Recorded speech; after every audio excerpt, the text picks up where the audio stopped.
You're listening to The Briefing, first broadcast on the 6th of August 2025 on Monocle Radio. The Briefing, in association with Addis.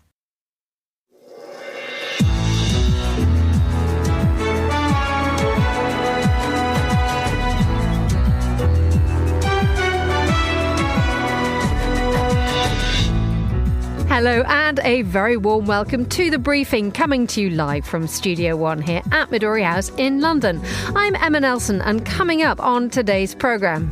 Look, I did something with Switzerland the other day. I spoke to their prime minister. The woman was nice, but she didn't want to listen. Donald Trump's withering description there of Switzerland's president. But did a trip to Washington help to smooth things over and lessen the tensions and indeed the tariffs? Also ahead, could Sicily finally get the bridge to the mainland that it's been asking for centuries? Anita Riotta, you can tell us more. Yes, we are in fact going to see if the Meloni government can pull off a project that arguably the Romans first undertook. Thank you very much. We look forward to that. Plus, we're in Warsaw as Poland's new president is sworn in, setting the scene for an uncertain political future. And we hear about when it comes to education, the Swiss still can't make up their minds about what languages to teach. That's all coming up right here on The Briefing with me, Emma Nelson.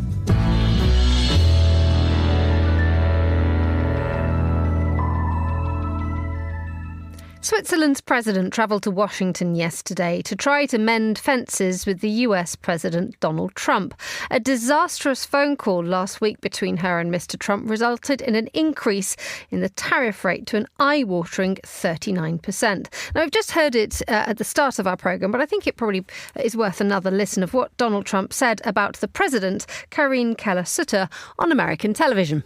Look, I did something with Switzerland the other day. I spoke to their prime minister. The woman was nice, but she didn't want to listen. Right, so that woman is not the prime minister, she's the president. So let's see if anything good came out of yesterday's encounter. Well, Florian Egli is Professor of Public Policy at the Technical University of Munich. He joins us on the line from Bern. Good afternoon, Florian. Good afternoon, Emma. So how does Switzerland feel about having not a president but a prime minister who doesn't have a name and is just referred to as the woman?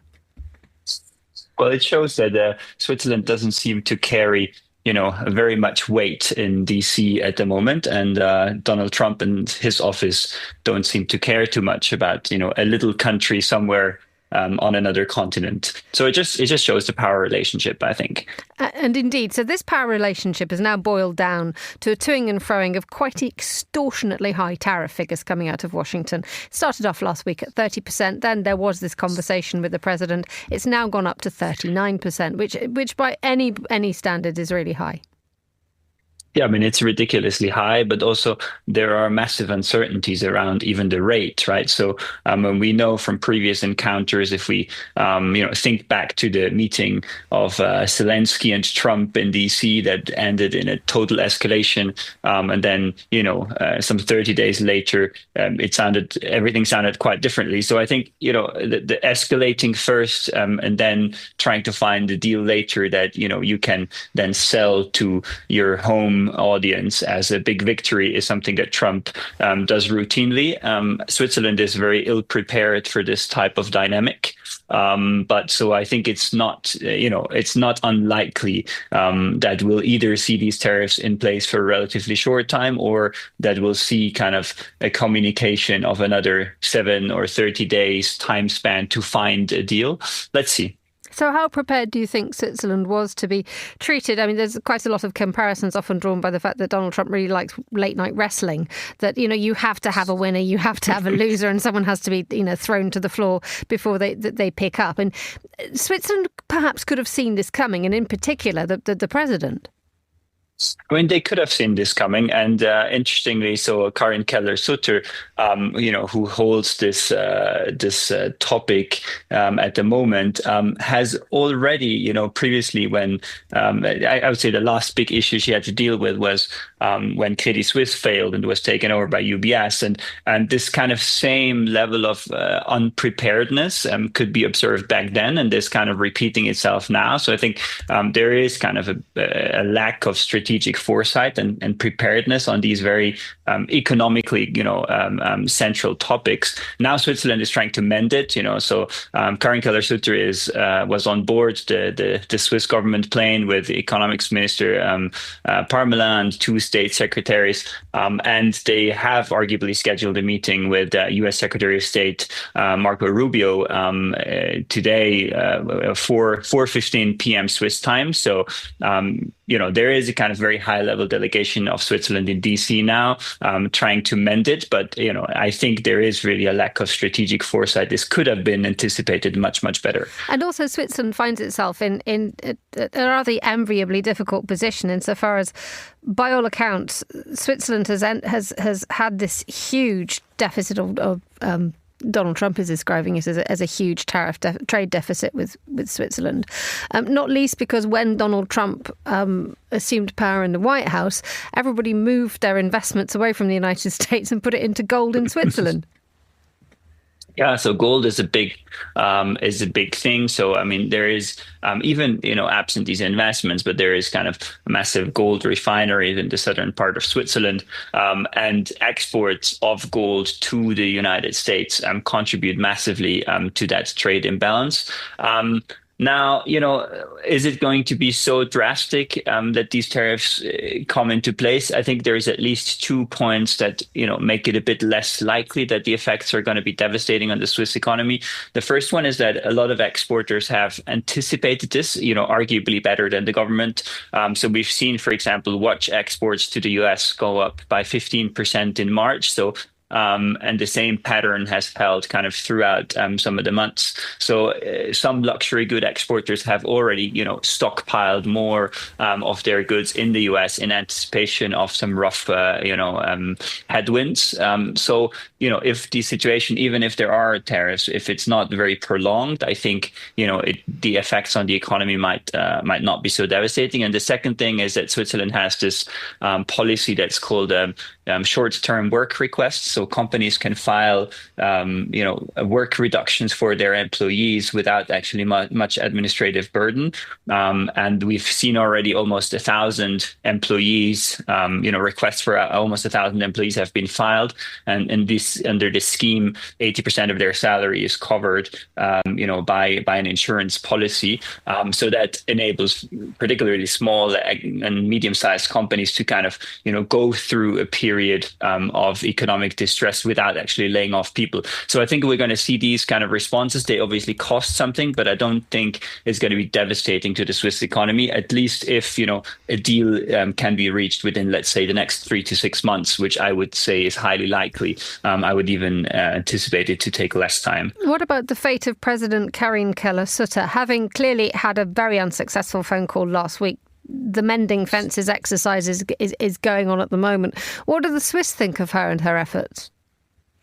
It's interesting that, her standing is still, or her aura, or like portrayed towards the public, is still as a very tough lady. She's sometimes compared to the Iron Lady, so like a very tough kind of economics versed lady that has everything under control, and she's very good at portraying this picture, and it still holds. So I would say, some economics associations, particularly for SMEs and particularly in the manufacturing industry, so they are going to be most likely hit because they couldn't stockpile. They cannot negotiate separate deals like the pharmaceutical industry might be able to. So they raise some pretty serious concerns and criticisms. But overall, I think in the general public, despite what happened now with President Trump, and despite what was a pretty hasty takeover of Credit Suisse by UBS not long ago, that was also managed by Karin Keller-Sutter, she maintains this image as being, having everything under control, being very tough, and being very kind of close to the economy and to business. So far, I don't see that image falling apart. Quite surprisingly, to be honest. Florian Egli, Professor of Public Policy at the Technical University of Munich, joining us on the line from Bern. Thank you so much for joining us on The Briefing. The time here in London is just nudging 10 minutes past midday. A quick summary now of the latest news headlines. Here's Laura Kramer. Thanks, Emma. U.S. Envoy Steve Witkoff is meeting with Vladimir Putin at the Kremlin in Moscow today. The talks come as Donald Trump's Friday deadline nears for Russia to agree to a ceasefire with Ukraine or face new sanctions and higher tariffs on countries purchasing Russian oil. Spain has halted plans to acquire F-35 fighter jets from Lockheed Martin, according to a report in Spanish newspaper El País. Officials say the purchase is no longer in line with the government's plan to spend 85% of its defense budget in Europe. Portugal has also backed out of plans for F-35 purchases this year, though talks with Lockheed are ongoing. And Japan's biggest airline plans to launch flying taxis over Tokyo by 2027. ANA says the air service will cut airport travel times from over an hour to just 15 minutes. The airline is working with U.S. startup Joby Aviation and hopes to expand the service to other cities. Those are the day's headlines. Back to you, Emma. Thank you very much indeed, Laura. Now, the pro-Trump right-wing politician Karol Nawrocki has been sworn in as Poland's president today. Mr. Nawrocki was backed by the nationalist opposition party Law and Justice, and it places relations with the centrist government of Donald Tusk on a collision course, and it could lead to potentially cooler relations with neighbouring Ukraine. Well, joining me now from Warsaw is Mateusz Mazzini, who's a writer-at-large at Gazeta Wyborcza and lecturer in journalism at Collegium Civitas in Warsaw. Good afternoon, Mateusz. Afternoon. Thanks for having me. Good to have you. So just remind us of who Karol Nawrocki is, please. So he has just been sworn in as the new president of the Republic of Poland, and he began his 5-year term right this morning. From the political standpoint, we don't really know who he is because he virtually possesses no experience in professional politics whatsoever, to the degree to which when he was put forward as a officially pronounced a civic candidate with the backing of Law and Justice just 6 months ago, most people have never heard of him in the entire country. He has a background as a professional historian. He was the head of the Institute of National Remembrance, an institution established in the early 2000s, mostly to prosecute the crimes of the communist times and to be a custodian of collective memory. So not a particularly politically influential institution, so to speak. And so from a political standpoint, he remains pretty much an open book, a politician that described himself or presented himself very much as an ultra-conservative figure during the campaign. He, as I mentioned before, won the election with the backing of Law and Justice, but it's not a given that he will actually follow Law and Justice's political guidelines. He's actually expected to break off and go further to the right, perhaps even acting as a self-proclaimed patron or self-proclaimed godfather to a brand new right-wing coalition between whatever will remain of Law and Justice in the coming years and new political parties emerging further to the right. The way you describe that is it suggests that the role of a Polish president is actually really rather powerful and rather influential, but on paper, he only really has the power to influence foreign policy and also to veto laws. So what are we expected Mr. Nawrocki to do? I mean, there are suggestions that he's on a direct collision course with Donald Tusk's government. Well, I think following his speech during the inauguration this morning, the masks have fallen. There are no doubts, even if there were any doubts before, that collision course is putting it lightly. So Nawrocki, according to the current Polish constitution, should I specify, doesn't really possess much of a positive or, let's say, proactive capacity to form the everyday politics of the state. But he doesn't necessarily want to maintain that constitution, because one of the things that he pronounced this morning in the parliament was that he wants to have a draft of a brand new constitution ready by 2030, because, quoting Nawrocki himself, the people of Poland deserve clearer rules of political engagement and social contract. He already announces that he will try to be way more influential in foreign policy than his predecessor, Andrzej Duda, was. He's quite likely to be much more critical of Ukraine, much less ready to proclaim sort of an unconditional support to the Ukrainian struggle against the Russian invasion. And he wants to have a say in European foreign policy, which puts him in a direct sphere of confrontation with Radosław Sikorski, the head of the Polish foreign ministry. He will quite likely present some draft bills himself already in the coming weeks. Whether they will pass in the parliament, that remains to be seen. That really depends on how stable internally the ruling coalition of Donald Tusk will be. But this was by far the most contentious inauguration of any president of Poland since 1989. And one thing that we can say for sure is that there will be no peace in Polish politics for the next 2 years when the next parliamentary election is scheduled to take place. We shall follow it closely. Mateusz Mazzini, writer at large at Gazeta Wyborcza. Thank you so much for joining us on Monocle Radio. You're listening to The Briefing.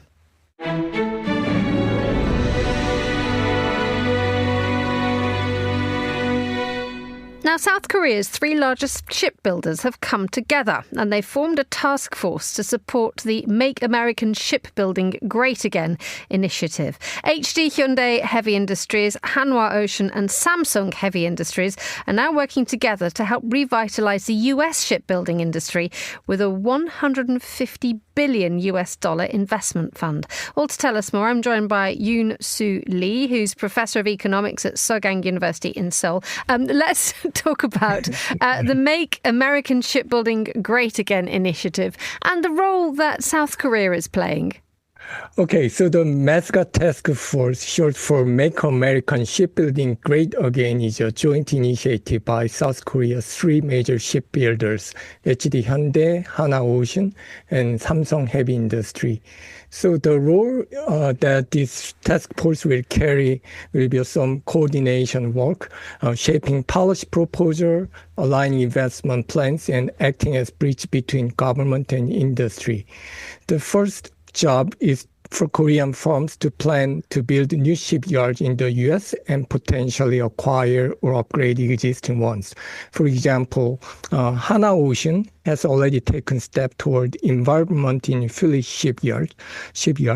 And second, the task force will support MRO services, that is maintenance, repair, and overhaul for U.S. Navy vessels. For example, the USNS Welishira underwent comprehensive maintenance work at Hanwha Ocean's Goje shipyard in Korea. And HD Hyundai now has a contract for USNS Island Shepherd. Third work will be leading efforts to train American workers using Korean expertise. Around 50 Korean engineers have already been dispatched to the U.S., to Philly shipyard actually, to help train Americans in shipbuilding industry. The long-term goal, yes, go ahead. And just explain to us how this agreement has come about. I mean, how the South Koreans and the United States got together with such a comprehensive and far-reaching plan. Right. The partnership began during recent trade negotiation when South Korea proposed the MESGA initiative as a key concession. Korea was late, just behind Japan and EU in the trade deal. So they suggested this in exchange for the U.S. reducing tariffs on Korean goods from 25% to 15%. So for the U.S., revitalizing domestic shipbuilding is an important priority, especially because of the China's naval expansion. And Korean firms were natural ideal partner because they have a technical leadership and global track record, and we are strong allies to the U.S. So this is a good strategy because this is a government-to-government task, and this will help the 3 Korean firms to enter and do the business in the U.S. How important or how big a deal is this for South Korea's shipbuilding industry? So shipbuilding is one of South Korea's core industrial pillars. So this was a national economic driver And it was the region that Korea has exported a lot since the 1970s. So leading firms like HD Hyundai, Hana Ocean, and Samsung Heavy Industry routinely secure more than half of global orders for advanced vessels, thanks to their engineering capability. And it's not just about trade. Shipbuilding supports jobs, drives green innovation, and helps Korea maintain global competitiveness in advanced manufacturing. Yoon-Soo Lee, Professor of Economics at Sogan University in Seoul. Thank you so much for joining us on The Briefing.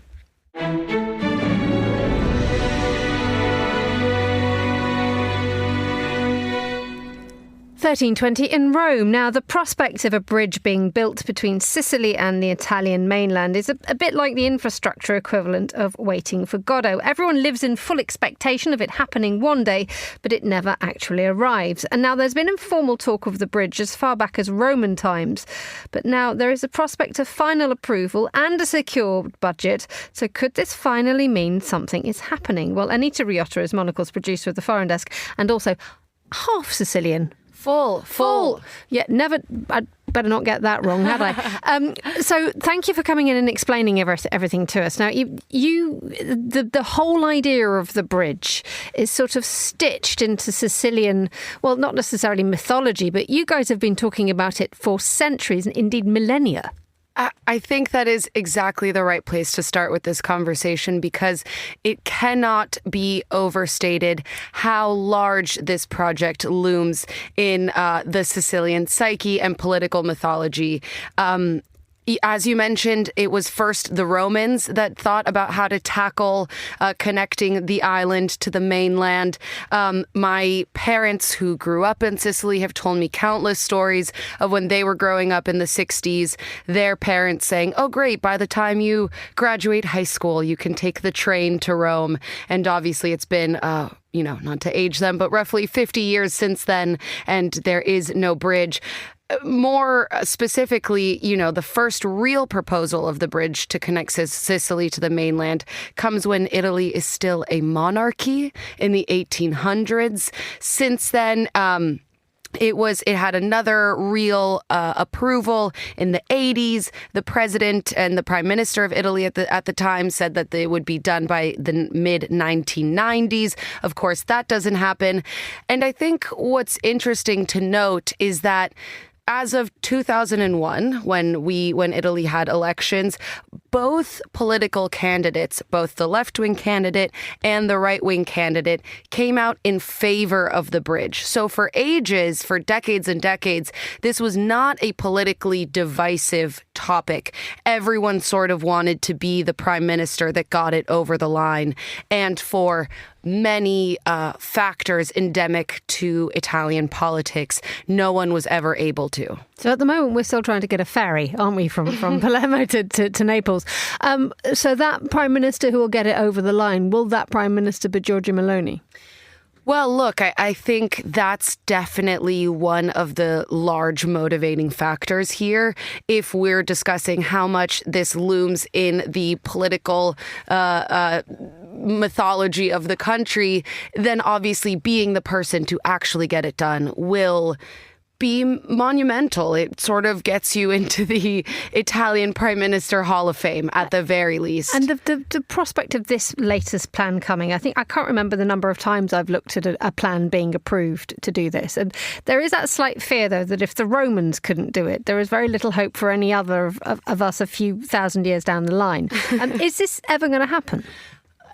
Look, I think if it's going to happen, this is as good a moment as any. The reason that the Meloni government is looking to push this bridge plan now is because it's looking to recast the project as being key to national security. This comes as Italy is trying desperately-ish to hit the new NATO target of spending 5% of GDP on defense and national security. So they're now trying to bill this bridge as being a national security project so they can put that spending into the NATO bucket and hit that 5% target a bit easier. In what way does the bridge become a security advantage for Italy?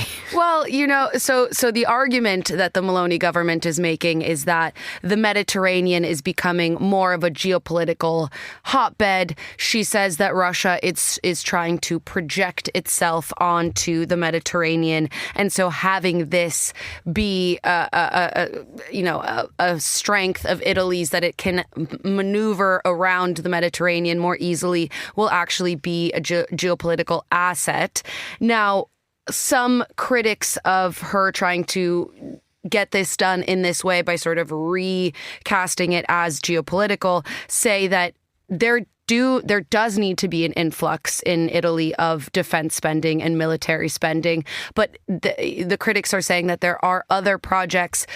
There are ports and bridges and roads and airports that also need to be, revamped in Italy. But if we're talking about what happens if war really reaches Western Europe, those more priorities should be on the Alps, on the Adriatic Sea, that, you're not really going to look to deploy troops over this 3-kilometer suspension bridge. Anita Riotta, Monocle's producer of the Foreign Desk, and our resident Sicilian, 100% Sicilian. Oh, what an honor, resident Sicilian. Nothing less. Thank you so much for joining me in the studio.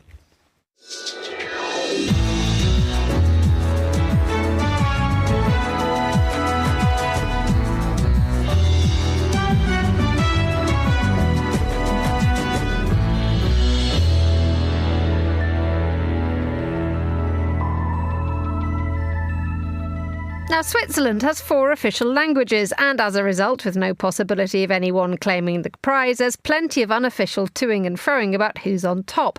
Under the spotlight currently is the teaching of languages in school. While one would assume that every little Swiss boy and every little Swiss girl would grow up effortlessly polyglot, this is not the case. This isn't happening in reality. And to explain more, I'm delighted to say that Desi Bandley, radio producer at our Zurich studio, joins us on the line from Dufourstrasse 90. Good afternoon, Desi. Or dare I say, how do you say good afternoon in the 4 official languages of Switzerland? You know what? I even had to Google how to say it in French, and I've had French in school for, I think, 8 years. So that should tell you. I think you say bon après-midi. Could it be? I think bonjour. I think we'll take bonjour. Do you say bonjour? Let's go for bonjour. Stick with bonjour. Depending on where you are in the world, I think bonjour is fine. Okay, so we've got one down. Next one. I don't know in Italian, actually. Buongiorno. Oh, buongiorno. Okay, yeah, and then romansh, don't. I should know that one because that's like my parents, like my dad grew up speaking that language, speaking romansh, but I don't know it. Allegra. No, we go for Allegra. Okay. Let's go for Allegra. So we have it. And Guten Tag or Grüezi. Guten Tag. Grüezi. Okay, fine. Yeah, but this we have. Right, so perhaps, Desi, you are, having just had that conversation with you, the living embodiment of what's gone wrong with language teaching in school. Well, the thing is, as I said, we all have, so the German-speaking cantons all have French in school at one point. Most of them start either in the 3rd or in the 5th year. And the same can be said for the French part. So if you grew up in Bern, in Neuchâtel, you do have German in school. But a study that came out recently shows that this second or then third language is just not picking up well. If you look at, I'm not going to bore you with numbers, but they did about reading comprehensions. And on average, they only get 50% of what they should have. So students in year 11, which means they sometimes have had French for 4 years, and they only get 50% right, which is not the number we want to have. No, it's not. So why is this debate now, why is this debate, which clearly has been existing for a very, very long time, why are people now deciding to try and address the problem? I think it's more that it's always been a problem, and it comes up whenever we have such a study, because usually, and then obviously different cantons say different things. So you've got the French who are saying, hey, you cannot discuss now, because the discussion now in at least some of the German-speaking cantons is, can we push the French?